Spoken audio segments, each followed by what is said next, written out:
ఎలక్షన్లు దగ్గర పడుతున్న కొద్దీ తెలంగాణల రాజకీయం మస్తు గరం మీద ఉన్నది. లీడర్లు ఒగల మీద ఒగలు ఛాలెంజ్లు సవాళ్లు జోరు మీద చేసుకుంటున్నారు. మీ పార్టీకి ఇన్ని సీట్లు వస్తే నేను రాజీనామా చేసి రాజకీయ సన్యాసం తీసుకుంటా అని ఒగలంటే జనాలకిచ్చిన హామీలను జల్దిన నెరవేర్చుండ్రి, నేనే రాజీనామా చేస్తా అని ఇంకొగలు అంటున్నారు. మరి ఇంతకు ఆ ఛాలెంజ్లు చేసింది ఎవలో మీరు కూడా చూసిరా పోర్రి. నీ యవ్వ ఛాలెంజ్ సినిమాల చిరంజీవి సారి చేసిన ఛాలెంజ్ ను చూసి ప్రేక్షకులు ఎట్లా సీటీలు సప్పట్లు కొట్టిండ్రో ఇప్పుడు లీడర్లు చేస్తున్న ఛాలెంజ్లు సవాళ్లను చూసి కూడా జనాలు అంతకంటే ఎక్కువ సీటీలు కొడుతున్నారు కదా. అధికారంలోకి వచ్చి 100 రోజులు గడిచినా చెయ్యి పాటోళ్లు ఇచ్చిన హామీలను నెరవేరుస్తలేరు అని కారుపాటోళ్లు కసుబుసు అంటున్నారు కదా. ఇగో నిన్న నారాయణపేట జిల్లాలో జరిగిన చెయ్యిపాటి మీటింగ్ లో సీఎం రేవంత్ సారు ఏం సవాల్ చేసిండో మీరే ఇనుండ్రి. 15 ఆగస్టు లోపల తప్పకుండా 2 లక్షల రూపాయల రైతు రుణమాఫీ చేసే బాధ్యత నాది. సేవలాల్ సాక్షిగా, బావోజీ సాక్షిగా నేను మాట ఇస్తున్నా, 15 ఆగస్టు లోపల నేను మీ రైతు రుణమాఫీ చేస్తాను. వారెవ్వా ఎలక్షన్లకు ముందే రైతులకు శుభవార్త చెప్పిండు కదా సీఎం రేవంత్ అన్న. ఇక అసలు సవాలు ఇప్పుడున్నది. నేను హరీష్ రావుకు సూటిగా కేసీఆర్ సవాలు విసురుతున్నా. 15 ఆగస్టు లోపల రుణమాఫీ నేను చేస్తా. నేను రుణమాఫీ చేస్తే నీ పార్టీని నువ్వు రద్దు చేసుకుంటావా? సవాళ్ళు స్వీకరించు. 15 ఆగస్టు లోపల 2 లక్షల రుణమాఫీ చేసి చూపిస్తా. అక్కడి సూర్యుడు ఇక్కడ మొలిచిన భూమి ఆకాశాలు తలకిందులైనా కేసీఆర్ ఫామ్ హౌస్లో ఊరేసుకొని సచ్చిన 15 ఆగస్టు లోపల రైతులకు 2 లక్షల రుణమాఫీ చేస్తా. చేసిన మరుక్షణమే నీ పార్టీని నువ్వు రద్దు చేసుకుంటావా? నా సవాల్ను స్వీకరించు హరీష్ రావు. సీఎం రేవంత్ అన్న చేసిన సవాల్ను చూసి ఇదెక్కడి మా సవాల్రా మామా అనుకుంటా చేతులు నొచ్చేదాకా సప్పట్లు కొట్టిండ్రు మీటింగ్ వచ్చిన వాళ్ళంతా. ఇక మరి హరీష్ రావు సారు ఊకుంటాడా? సీఎం రేవంత్ అన్న సవాల్ను స్వీకరించి ఆయన కూడా గీ తీరుగా సవాల్ చేసిండు. రేవంత్ రెడ్డి గారి యొక్క సవాల్ను నేను స్వీకరిస్తా ఉన్నా. నేను రేవంత్ రెడ్డికి సవాల్ విసురుతా ఉన్నా. ఎల్లుండి ఉదయం 10 గంటలకు నేను అసెంబ్లీ ముందు గన్ పార్క్ దగ్గరికి నేను వస్తాను. అసెంబ్లీ ముందు తెలంగాణ అమరవీరుల స్తూపానికి నేను వస్తాను. మీరు కూడా రండి. మనం ఇద్దరం అమరవీరుల సాక్షిగా ప్రమాణం చేద్దాం. ఆగస్టు 15వ తేదీలోగా 2 లక్షల రుణమాఫీ ఏకకాలంలో చేయడంతో పాటు 100 రోజుల్లో అమలు చేస్తామన్న 6 గ్యారెంటీలను నువ్వు ఖచ్చితంగా అమలు చేస్తా అని చెప్పి నువ్వు ప్రమాణం చేయి, నేను ప్రమాణం చేస్తాను. అమలు చేయకపోతే ముఖ్యమంత్రిగా మీరు రాజీనామా చేయండి. ఒకవేళ అమలు చేస్తే ఎమ్మెల్యే పదవికి రాజీనామా చేసి ఉప ఎన్నికల్లో పోటీ చేయకుండా నేను దూరంగా ఉంటాను. వారెవ్వా సీఎం రేవంత్ అన్న ఇచ్చిన మాట నిలబెట్టుకుంటే హరీష్ రావు సారు రాజీనామా చేసి మళ్ళా పోటీ కూడా చెయ్యానంటున్నాడు కదా. ఇది కదా ఆ సవాల్కు ప్రతి సవాల్ అంటే. మరి ఎల్లుండి సీఎం రేవంత్ అన్న అమరవీరుల సాక్షిగా ప్రమాణం చెయ్యనీకి అత్తడో, ఆగస్టు 15 లోపే చెప్పినట్టు 2 లక్షల రుణమాఫీ చేస్తాడో, ఇద్దరు లీడర్లు సవాళ్లు చేసినట్టు మాట మీద నిలబడతారో ఏమో ఏమైతుందో మరి చూడాలే. వీళ్ళ సవాళ్ళు ఇట్లుంటే ఎంపీ ఎలక్షన్లల్లా కారు పాటోళ్లకు 8 సీట్లత్తే నేను మంత్రి పదవికి రాజీనామా చేసి రాజకీయ సన్యాసం తీసుకొని వ్యవసాయం చేసుకుంటా అని మంత్రి కోమటిరెడ్డి సారు సవాల్ చేసిండు. ఎంపీ ఎలక్షన్లేమో గాని తెలంగాణలో రాజకీయం మామూలు జోరు మీద లేదు కదా. ఇక రేపు లీడర్లు వాళ్ళ ప్రచారంలో గిసుంటి సవాలు ఇంకెన్ని చేస్తారో, ఎలక్షన్ల నాటికి రాజకీయాలు ఇంకెంత హీట్ ఎక్కుతాయో చూడాలి మరి. ఇక సీఎం రేవంత్ అన్న హరీష్ రావు సార్ల సవాళ్లు గట్లుంటే ఇవాళ దానం నాగేందర్ అన్న నామినేషన్ ర్యాలీలో పాల్గొననీకి సికింద్రాబాద్ పోయిన సీఎం రేవంత్ సారు ఒక కొత్త ముచ్చట చెప్పిండుల్లా. అదేంటంటే సికింద్రాబాద్లో కారు పార్టీ అభ్యర్థిని ఓడగొట్టి బీజేపీని గెలిపియనీకి చూస్తున్నాడట కేసీఆర్ సారు. అగో గిదెక్కడ ట్విస్ట్, సొంత పార్టీలను ఓడగొట్టి కేసీఆర్ సారు పువ్వు పార్టీలకు ఎందుకు సపోర్ట్ ఇస్తాడు? గదంతా ఉత్తమ ముచ్చట అని అనబోతున్నారు కదా. అయితే ఈ వార్త మీరు చూడాల్సిందే, చూడుర్రి. సికింద్రాబాద్లో చెయ్యి పార్టీ తరపున దానం నాగేందర్ అన్న, పువ్వు పార్టీ తరపున Kishan Reddy sir, car party తరపున పద్మారావు సారు పోటీకి దిగిండ్రు కదా. ఇక కారు పార్టీ అభ్యర్థి పజ్జన్న గురించి గిట్ల మాట్లాడిండు రేవంత్ అన్న. పజ్జన్నని గెలిపియనికే కాదు, పరిపతున్న పజ్జన్న ఇజ్జత్ ఇయ్యనికే కేసీఆర్ ఎన్నికల్లో పోటీ పెట్టిండు. అగనట పద్మారావు సారు ఇజ్జత్ దియనీకే కేసీఆర్ సారు ఆయనను సికింద్రాబాద్ అభ్యర్థిగా నిలబెట్టిండట. అగో టికెట్ ఇయ్యకపోతే ఇజ్జత్ తీసినట్టు, ఇల్లు ఇయ్యనట్టు, కానీ టికెట్ ఇస్తే ఇజ్జత్ తీసినట్లు ఎట్లయితే సారు అని అందరు అనుమాన పడేలోపే రేవంత్ అన్న గీ లాజిక్ చెప్పిండు. మొన్న నామినేషన్ వేసి నేను చూసిన, అరే పద్మారావు గారు కూడా ఈ పీజేఆర్ లాకనో దానం లాకనో ప్రజలలో ఉండేటోడు ఎంతమంది వచ్చిరో చూద్దామని పట్టుమని 4 కూడా రాలే. అయ్యను ఫామ్ హౌస్లో వండిండు, కొడుకేమో జూబ్లీహిల్స్ గెస్ట్ హౌస్లో వండిండు. పద్మారావు నామినేషన్కి ఎందుకు రాలే అని నేను అడుగుతున్నా. పద్మారావు సారు నామినేషన్ ఎత్తుంటే కేసీఆర్ కేటీఆర్ ఎవ్వరు రాలేదట. గందుకే సీఎం రేవంత్ అన్నకు అనుమానం వచ్చిందట. ఈ సీటును బీజేపీకి తాకట్టు పెట్టింది బీఆర్ఎస్. పద్మారావును నామినేషన్ వేపించి పద్మారావుకి ఎన్నికల్లో సహకరించకుండా పద్మారావును ఓడించడం ద్వారా కిషన్ రెడ్డిని గెలిపించాలని బిడ్డ బెయిల్ కోసం మీ సికింద్రాబాద్ సీటును కేసీఆర్ తాకట్టు పెట్టిండు. అదన్నట్టు అసలు ముచ్చట కవితక్కకు బెయిల్ రానీకి సికింద్రాబాద్ సీటును పువ్వు పాటోళ్లకు తాకట్టు పెట్టిండట కేసీఆర్ సారు.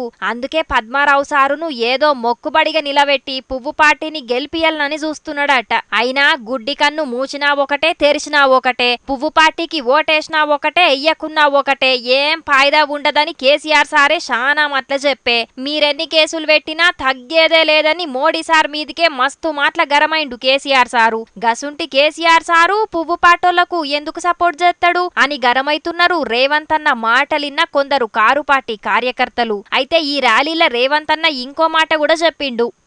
సికింద్రాబాద్ నుంచి గెలిపించే బాధ్యత మీది, ఢిల్లీలో పెద్ద బాధ్యత ఇప్పించే బాధ్యత నాది అని చెప్పి నేను ఈ సందర్భంగా తెలియజేస్తున్నా. సికింద్రాబాద్ లా దానం నాగేందర్ అన్నను గెలిపియుండ్రి, నేను ఆయనకు కేంద్ర మంత్రి పదవి ఇప్పిస్తా అని అంటున్నాడు. ఎందుకంటే సికింద్రాబాద్ లో ఎవరు గెలిస్తే కేంద్రంలో కూడా ఆ పాటోళ్లే అధికారంలో ఉంటారు. ఇంతకు మున్పు కూడా ఇట్లనే జరిగింది అని కూడా చెప్పిండు. చూడాలే మరి సికింద్రాబాద్ సెంటిమెంట్ రాబోయే ఎలక్షన్ల మళ్ళా రిపీట్ అవుతుందో ఏం జరుగుతుందో మరి. లోక్సభ ఎలక్షన్ల కారు పార్టీ పవర్ ను చూపెట్టనీకి ఇవాళ తెలంగాణ భవన్ కెళ్ళి కేసీఆర్ సారు బస్సు యాత్ర షురూ చేసిండు కదా. ఇవాళ మిర్యాలగూడకెళ్ళి సూర్యాపేట మీదుగా నడిచింది కేసీఆర్ సారు బస్సు యాత్ర. 17 రోజుల పాటు ఈ బస్సు యాత్ర నడుస్తుందట. అయితే రేపో ఎల్లుండో కేసీఆర్ సారు బస్సు యాత్ర మహబూబ్ నగర్ కు రాబోతున్నదని పార్టీ ఆఫీస్లో మీటింగ్ పెట్టుకున్నారు కారు పార్టోళ్ళు. అగో ఆడొక చిత్రమైన ముచ్చట జరిగింది, మరదేందో చూద్దాం పాండ్రి.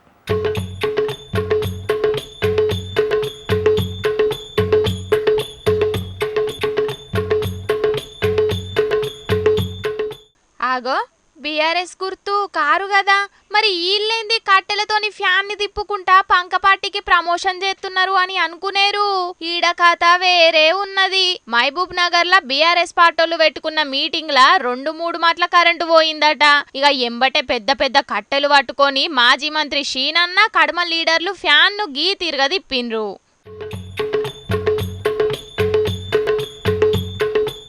యాళ్లకు వీళ్లకు కట్టెలు కూడా భలే దొరికినాయి కదా. తిప్పుండ్రి సార్లు, మంచిగా తిప్పుండ్రి.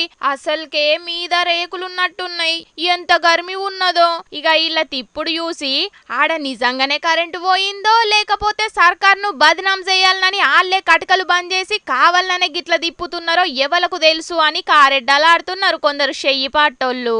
మరి లీడర్లు మీటింగ్ మొత్తం గిట్లనే కట్టెలతోని ఫ్యాన్లు తిప్పుకుంటూనే ఉన్నారో ఏమన్నా మాట్లాడుకున్నారో గాని మాటలతోనే కాదు చేతలతోని కూడా అధికార పార్టీలను ఎండగడుతున్నారు కదా కారు పార్టీలు అని అనబట్టిండ్రు ఇది చూసినోళ్ళు. ఆ పబ్లిక్ ఇక ఇప్పుడు మా రాముల తాత చేయాలి కదా. మరి మోతెవరి ఈ ఎండల ఏ చెట్టు కింద కూర్చొని ముచ్చట్లకు మూతులు చాపిండో పిలుద్దాం ఇక. ఓ తాత ఏం చేస్తున్నావే? అయ్యా బాబు, 1 రూపాయో ఆటా నుంచే ధర్మం చేయరు నాయనా. అబ్బా, నీకు పబాసా సొంతి హీరో పెర్మిట్ కట్టారు తల్లి. చల్లగా బతుకుని కడుపు చల్లగా. ఈ ఇల్లు కూడా ఇల్లేదేనా, ఇంకే ఎరటోలేదు. అమ్మా తల్లి, 1 రూపాయో ఆటోను ఉంచే ధర్మం చేయి అమ్మా. ఆగో ఈ బువ్వ ఎందుకు తల్లి? ఇటువంటి బువ్వ నా దగ్గర 10 మంది పెట్టి అంటున్నది. ఈ బువ్వలు కూరలు నాకు అద్దు. 1 రూపాయ ఆటోను ఉంచే ధర్మం చేయి తల్లి, నీకు పుణ్యం ఉంటది. అవును, బిచ్చగాని ఏదైతే అది తీసుకొని పోక నాకు రూపాయలు కావాలి అని అంటే ఏ నుంచి తెస్తారయ్యా? అవును, నేను అసలు ముచ్చట మర్చిపోయినా. ఓ కెమెరా అన్న, మా ముసలోడు ఏడపోయింటే గిబ్బిచ్చగాని చూపెడుతున్నావు. అబ్బా కొడుక, ఈ గుడ్ల గుబ్బకండది నన్ను గుర్తుపట్టింది. అయ్యింది ఇది గుర్తుపట్టేది నుంచి నా పిల్లాన్ని అంతా సత్యనాశ చేసి పడుతుంది. అయ్యా బాబు, 1 రూపాయి ధర్మం చేయి నాయనా. బాబు 1 రూపాయి ధర్మం చేయి, నీకు పుణ్యం ఉంటుంది. 1 రూపాయి ధర్మం చేసేందుకు ఏదో నీ ఆశలన్నీ రాసిస్తున్నట్టు బాగా నీరుగా పడిచేవరా. ఇదే 10 రూపాయలు ధర్మం చేయి. ఇంక బిచ్చగాని వాళ్ళకని చూస్తుంటే ఏదో తేడా కొడుతున్నది. ఎవరు కావచ్చు గీన? ముసడా పైసలు లేవు పాసలు ఇక్కడ మీకు అదే కేదార్ అన్న వీడిని ఎక్కడ చూసినట్టున్నది ఏ ఊరు అనేది నాది ఏ ఊరైతే మీకెందుకురా? ఓ రూపాయో ఆటను అడక తినేటోనికి దానం చేసి వెళ్ళగొట్టక నీ పేరేంటిది, నీ ఊరేంటిది, నీ గోత్రాలు ఏంటిది, ఇవన్నీ అవసరం ఆరా మీకు? అరే వీడు ఎక్కువ చేస్తాను ఇంకటి అంగబెట్టి అయ్యిరా కుదుర కుదుర అదే వారి నేను నిజంగా బిచ్చగాని కాదురా. నేను మీరు రాములు తాతానరా, ఎందుకు కొడతానరా ఇంతగానో మీ నోళ్ళ మన్ను కొడతా. బాబా ఏం కొట్టుర్రా ఇది? అనుకున్నా, నేను అప్పుడే అనుకున్నా గిసుంటి లత్కోర పనులు నువ్వుగాక ఇంకెవరు చేస్తారని. అయినా నీకు సిగ్గెట్ల లేదే ముసలోడ? తాగుడుకు ముసలిది పైసలు ఇస్తలేదని ఇట్లా బిచ్చం ఎత్తుకునేటందుకు ఇజ్జత్ అనిపిస్తలేదా జరంతనన్నా? అరే వీళ్ళే ఇంత ఇజ్జత్ తీసినట్టు వీళ్ళ కాజ హీనంగా తయారైనవేమే నువ్వు? నేను తాగుడుకు పైసలు లేక అడుకుంటానని బిచ్చం ఎత్తుకుంటానని నేను నీకు చెప్పిందానే? నేనంత కొమ్మకోలే చెప్పు. మరి నీకు బిచ్చం ఎత్తుకోవాల్సినంత కర్మేం పట్టింది ముసలోడ? గది చెప్పు మొదలు. ఇదా అంటే ఇక నేను ఎంపీగా పోటీ చేసి గెలిచి పార్లమెంట్ లో కూర్చొని అధ్యక్షకో అని అనుకుంటా ప్రజాసేవ చేద్దామని అనుకుంటానా తప్ప? ఇగో చిప్ప ఆగరాగరా నువ్వేచి నీ ముఖానికి అది ఒక్కటే తక్కువ అయింది. ఆయన ఎంపీగా పోటీ చేసేటందుకు గెలిచేటందుకు జనాల ఓట్లు కావాలి గాని వాళ్ళు వేసే బిచ్చం ఎందుకే? అయిపోయిందా? ఇక దాని తర్వాత ఏముండదా? ఎంపీగా నామినేషన్ వేసేటందుకే 25,000 రూపాయల డిపాజిట్ కావాలి. ఇక అటెనక ప్రచారాల కోసం కరపత్రాలు, మెడల కండువాలు, జనాలు వచ్చేది ఉంటే వాళ్ళకు తాగిపించేటందుకు కోటర కీసాలు, తినిపించేటందుకు బిర్యానీ పొట్లాలు, వీటన్నిటికీ లక్షల రూపాయలు కావాలి. మరి అవి ఇచ్చేటందుకు నా దగ్గర ఏమున్నాయి లోట ఫీజు? మా తాత ముత్తాతలు ఏమన్నా మైసూరు మహారాజుల వంశత్తుల? అందుకోసమే ఇంత సిప్ప పట్టుకొని బిచ్చం ఎత్తుకుంటాను. అరే నీ అవ్వ, గిట్ల బిచ్చం ఎత్తుకున్నంత మాత్రాన నీకు లక్షల రూపాయలు ఎన్నడు పోగు కావాలి? నువ్వు ఎంపీగా గెలిచి పార్లమెంట్ లో కూర్చొని అధ్యక్ష అని ఎప్పుడనాలే చెప్పు? నామినేషన్ మందం చిల్లర పైసలు ఉన్నాయి పిల్ల, కానీ ఆ చిల్లర పైసలు పట్టుకొని పోతేనే ఎన్నికల అధికారులు తీసుకుంటారా లేదా అని డఫ్ట్ కొడుతుంది. ఈ చిల్లర అంతా ఎవరు లెక్క పెట్టారా? చెప్పికో నుంచి నా మొఖానికి కొడతారేమోనని భయం అనిపిస్తుంది గంతే. అగో చిల్లర పైసలు అంటే అవి రూపాయలు కావానే? అధికారులు వాటిని ఎందుకు తీసుకోరు? కరీంనగర్లో స్వతంత్ర అభ్యర్థి పేరాల మానస అనే మహిళ 25,000 రూపాయల చిల్లర కాయిన్ తీసుకొని పోయి నామినేషన్ వేసింది. ఎరికేనా? అంతేనా? అట్లయితే నేను ఇన్నొద్దుల సంది కూడేసుకున్న చిల్లర బిల్లల పైసలు చాలు. అవే దగ్గర 30,000 దాకా అయితే కావచ్చు. అవి పట్టుకొని పోయి ముందుగానైతే ఎంపీగా నామినేషన్ వేసేస్తా. అయినగా చిల్లరతోని నామినేషన్ వేసినంత మాత్రాన్నే కథ అయిపోతుందని తాత? దాని తర్వాత తతంగానికి అయ్యే ఖర్చు అంతా ఎట్లా అనేది ఆలోచన చేసినవా? చేసేదేముంటుంది? జనాలకు ప్రచారానికి పోయినప్పుడు పొలగాళ్ళ మూట్లు కడుగుతా, ముసలలో మూతులు కడుగుతా, అక్కశెల్లాలు బట్టలు పిండుతా అంటే నేను కూడా పోయి వాళ్ళతో కూర్చొని వాళ్ళ బట్టలు పిండుతా. అట్లనే మొగోళ్ళు పొలాలు దున్నుతా నేను కూడా పోయి నాగలి పడతా. ఎవరన్నా అటు వాడకట్టుకు చచ్చి పీకిర్రు అనుకో నేను కూడా పోయి పేడ మోస్తా. అందరు నాయకులు చేసేది గివే పనులు కదా ప్రచారాలల్లా. అబ్బబ్బబ్బబ్బబ్బబ్బబ్బబ్బ, రోజు రోజుకు నీకు కూడా రాజకీయం బాగానే అబ్బుతాందే తాత. నువ్వు ఎంపీవే కాదు పిఎం అయినా అవుతావు కావచ్చు. రేయ్ ఇన్నారా? రే నాకు రూపాయి ధర్మం చెయ్యిర్రా అని అంటే నన్నే కొడతారా కొడుకులారా? నేను ఎంపీ అయితే కానీ ఈ ఇంకటి కాని మీద గబ్బులేసి బాంబులేసి గాలినంతా కాలుష్యం చేపిస్తాడని పోలీసు సార్లకు చెప్పి కేసు పెట్టించి నిన్ను లోపలికి నూకిపిస్తా. ఇక నువ్వు మొన్న మీ వాడకట్టుకు సచ్చి పీకిన మీ ఇంటి వెనక ఈరమ్మ ఉన్నది కదా, అది నువ్వు దానికి కన్ను కొట్టినందుకే ఆరందుకే సచ్చి పీకిందని పోలీసు సార్తో చెప్పి నీ మీద కూడా కేసు పెట్టించి లోపలికి నూకి తాగురి కొడుకులారా. నాకు బిచ్చమే ఎర్ర మీరు? ఓష్ని అన్నాలం పాడుగాను, ఇవేం బెదిరింపులే? నువ్వు రూపాయి దానం చేయకుంటేనే గిట్ల వార్నింగ్లు ఇస్తున్నావంటే ఇంకో గెలిచినాక పార్టీకి చందాలు ఇస్తలేరని ఇంట్లోనే జప్తు చేస్తావు కావచ్చు. వద్దయ్యా వద్దు. నీ అసంటోళ్ళు పార్లమెంట్లో కాదు అసలు ఈ సొసైటీలోనే ఉండద్దు. ఎక్కడన్నా అమెజాన్ అడవులు ఉండాలి. సరే ఆగరు ఆగరా. చూస్తావా ఎట్లా భయపడతారా కొడుకులు? ఎంపీ అంటే అంత పవర్ ఉంటుందిరా వారి. సరే ఇక నేనేమన్నా కానీ మాపిడాల వరకు గౌండ్ల రాంబాబు గారికి ఫోన్ చేసి ఒక 3 సీసాల కళ్ళు చెప్పుర్రి. మరి రాముల తాత అతడు మంచి కళ్ళు పోయాలని చెప్పుర్రి. అతను తాగినాక పైసలు అడుగుతాడు వాడు. నేను మీరయ్యా కొడుకులారా మరి మంచిగుండే చెప్తాను. అట్లనే వాడు తాగినాక పైసలు ఇవ్వలేదు అనుకో నాకు గోచిగుడ్డల కాంచెలు కూడా బిక్కుంటాడు. వాడి కళ్ళు ఎంత పవర్ఫుల్ వాడు కూడా అంతే పవర్ఫుల్. మర్చిపోకుండా చెప్పుర్రి. తెరు ఇక్కడ ఉన్నాయా? నాకే ఎదురు చెప్తారా మీరు? చూసినారులా ఇప్పుడంతా నామినేషన్ల జోరు నడుస్తున్నది కదా. కొందరు ర్యాలీగా పోయి నామినేషన్ ఎత్తే ఇంకొందరు చిల్లర పైసలు పట్టుకపోయి నామినేషన్లు ఎత్తున్నారు. ఇక రేపటితోని నామినేషన్ల కార్యం ఒడుస్తుంది కాబట్టి లీడర్ల ప్రచారం జోరు మీద ఉంటుంది. ఇక పబ్లిక్ లీడర్ల నడుచుకోనికి తయారుగా ఉంటుంది. మరి పెండ్లిళ్లకు రకరకాల సీట్లు, ఐస్ క్రీములు, బిర్యానీలు, రొట్టెలే కాదు ఇప్పుడు తాటి ముంజలను సుతం స్పెషల్గా పెడుతున్నారట లగ్గాలకు క్యాటరింగ్ చేసేటోళ్ళు. అగో గిడ చూస్తున్నారు కదా తాటి ముంజలను ఇటు ఓసుడే ఆలస్యం అటు పేపర్ ప్లేట్లు పట్టుకొని తిననికి మస్తుగా ఎగబడ్డరు జనాలు. హైదరాబాదు మన్నెగూడెల కానొచ్చింది ఇది.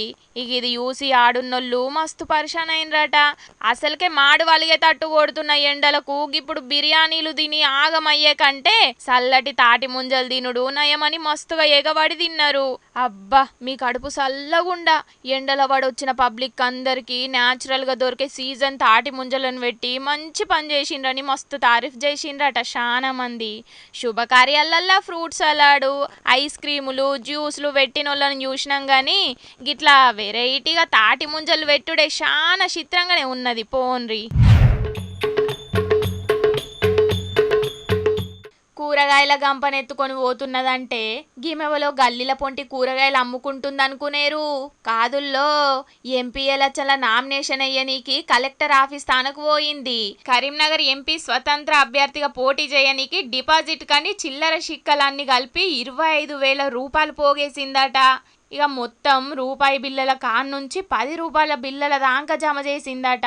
ఇక అందరూ లీడర్ల లెక్క నామినేషన్ ఎత్తే ఏముంటది కిక్కు. జరంతా వెరైటీగా చేయాలనుకున్నదో ఏందో గాని చిల్లర షిక్కలన్నీ గంపలేసుకొని పోయి కలెక్టర్ ఆఫీస్లో నామినేషన్ వేసింది. గిట్లా గీళ్ళ ఇంట్లో కిరాణా దుకాణం గిట్లున్నది కావచ్చు. గందుకే చిల్లర షిక్కలని పట్టుకొచ్చి వెరైటీగా నామినేషన్ వేసిండ్రని కారెడ్డమాడుతున్నారు కొందరికి వీడియో చూసినోళ్ళు.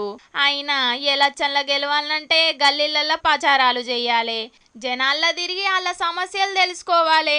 గంతేగాని నామినేషన్ల పేరు మీద వెరైటీ డిపాజిట్లు చేస్తే ఏం పాయిదా అని అనవట్టిండ్రు చాలా మందికి ఇది చూసినోళ్ళు. అంతేగా ఇవాళ తెచ్చిన కాడికైతే అన్ని ముచ్చట్లు చెప్పేసినుల్లా. ఎట్లున్నాయి ఇవాళ ముచ్చట్లు? మస్తున్నాయిలే. ఇక ఇవుల్లా ఇవాళ ఈశ్వరప్ప హోమియో క్లినిక్ సమర్పించు జోర్దార్ వార్తలు. మళ్ళీ వచ్చే జోర్దార్ వార్తల్లో మళ్ళీ తప్పకుండా కలుసుకుందాం. అప్పటిదాకా ఏం చేయాలో మీకు ఎరకనే కదా. చూస్తూనే ఉండండి HM TV. నమస్తే.